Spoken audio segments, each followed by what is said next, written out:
So right now, I want to take us kind of back in time. When I was starting school a few years ago, there was this really cool startup called Electroloom that I was following. And when I started school, I really wanted to work at a startup after I graduated that was doing something really, really fucking cool. I knew that, I could make money, more money at a bigger company. But I really, and even if it didn't succeed, I just felt like I was gonna have the time of my life. And I knew that I'd be too bored doing something not as exciting. So, Electroloom was one of those places that I envisioned working at. They really wanted to change the clothing industry by putting a 3D printer for clothes in every person's home. And I was blown away by this. Because I love technology that puts more power in people's hands. VR is one of my favorites in that sense.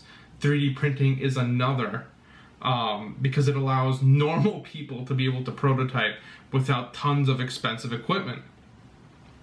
And imagine if you could come up with ideas for clothes and be able to print those clothes without having to create massive orders.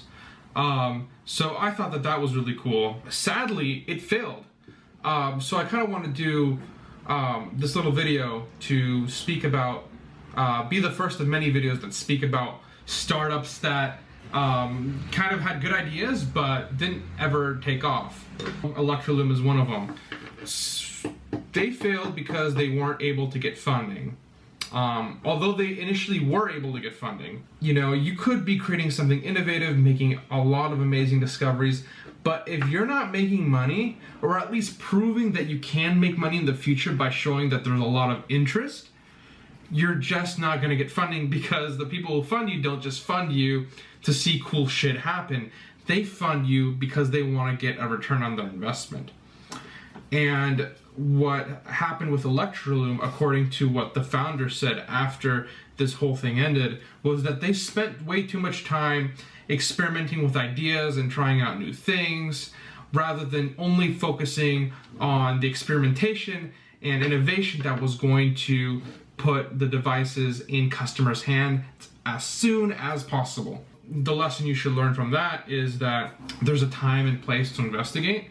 Obviously, to say that you should only focus on serving the customer and not focus on innovating and discovering new things, that's not at all what the lesson is. But you should always balance what the customer is and innovate what the customer wants, and the innovation that's needed. So if you need to produce something as soon as possible within a few months, there's no time. Let's say that you've gotten a ton of investors or a ton of customers and have a lot of revenue or a lot of funding. You can estimate how long is it going to take for us to run out of this cash, what is the next thing customers want, what new customers are coming in the pipeline. Based on all of these factors, you can decide, okay, I want to innovate, I want to improve this feature that necessarily isn't being asked for, but could be useful down the line. I mean, look at Facebook and Amazon and Apple and Google. They're so huge, they spend most of their money on stuff people don't necessarily want today. They're spending it on tons of AI research. They're spending it on sometimes on autonomous vehicles, things that might not produce results for another 5 years or 2 years maybe. But that's because they have the flexibility to do that. So when you start out, realize that you're on a time crunch, and the first goal is customers and getting money, creating an MVP in order to do that. So there's a few other startups that are kind of in the same space. I really do think that this will become a reality one day, but as of now, nothing exactly what Electroloom used to be. One company is Knitterate that focuses specifically on automated knitting, so you could take little knitting patterns or designs and this will knit for you. Right now it's really expensive, and their goal isn't, you know, a typical consumer, any random Joe Schmo. It's really businesses that want to prototype really fast and experiment with new knits rather than sending a ton of designs off for production.